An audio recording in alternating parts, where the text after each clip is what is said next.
I'm gonna do a platoon mess kit thing again. Cuz told me I ain't redoing it, but I'm not actually redoing it. I'm just showing y'all what can be done with these kits. This is my old one. Y'all seen it. If you've looked at our channel, if you haven't, look it up. I showed you what's in it, how I put it together. It's the same thing with this.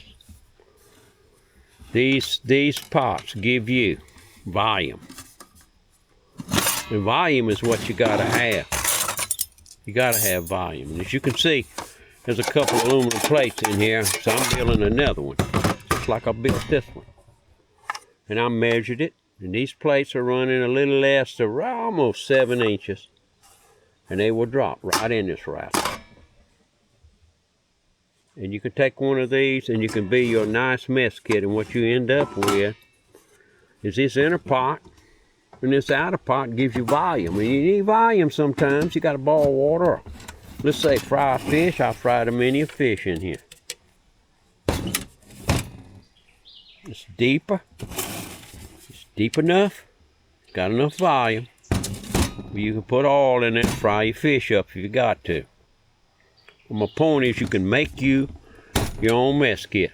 Just start with this. And it gives you volume. You gotta have pots with volume.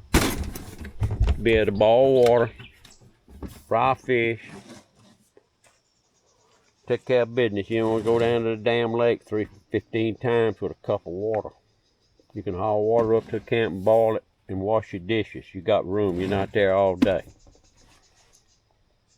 So that's where I'm coming from.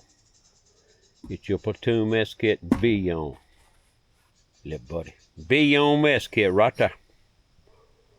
Thank y'all for watching. Otaka from the woods.